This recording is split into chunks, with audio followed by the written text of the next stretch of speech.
আমি চেয়েছিলাম তার প্রতিশ্রুতি দিতে। মিথ্যে কথা।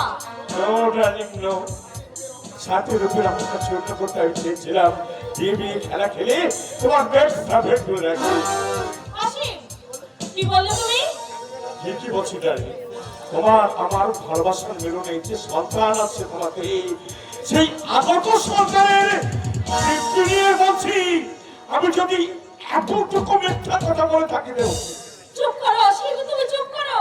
আমায় না জানিয়ে তুমি কেন এই কাজ করতে গেলে? দেবো বলে অসীম, ভালোবাসার ভোর একজনকে অঞ্চল দেওয়া যায় দেবো কি, অন্য কাউকে নয়। তুমি আমার জীবনে এনেছো বসন্ত, তুমি আমার পৃথিবীতে সম্মান দিয়েছ, তাই তোমায় ছেড়ে অন্য কাউকে ভালোবাসতে আমি পারি না, পারি না। তাকে আমার স্ত্রী মর্যাদা দিতে, তুমি আমার সন্তানের মা, যে কি আনন্দ তা আমি তোমায় বলে বোঝাতে পারবো না। দেব কি অসীম, তুমি? অমানুষ নই, বেঈমানও নই, আমি জানি তুমি আমার ভুল বুঝেছ। আর তাছাড়া ভুল বোঝাটাই তো স্বাভাবিক, কারণ এই বাংলার মেয়েরা সব দিতে পারে, পারে না শুধু তার স্বামীকে অন্য কার হাতে তুলে দিতে। যাক, মান অভিমান ভুলে এবার আমরা নাচবো, গাইবো, আনন্দ ফুর্তি করবো। কিন্তু ডার্লিং, কাছে এসো, খুব সুন্দর করে একটা গান গাও। তুমি গাবে, আমি নাচবো, আমি গাবো, তুমি নাচবো। গাইবো।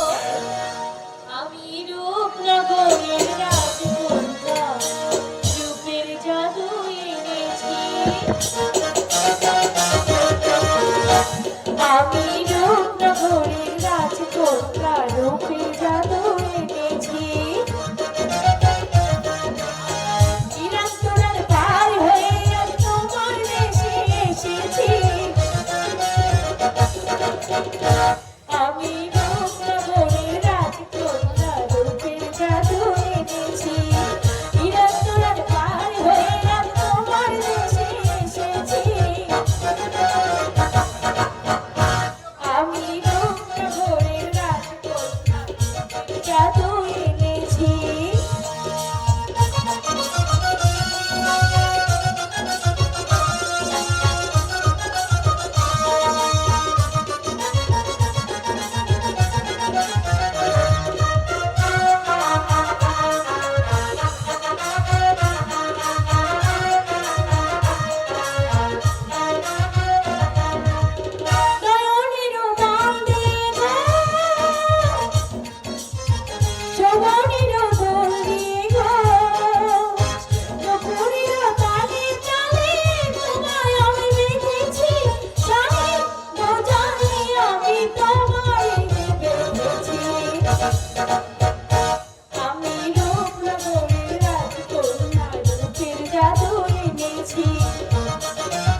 কি জ্ঞান হারিয়ে ফেলেছে।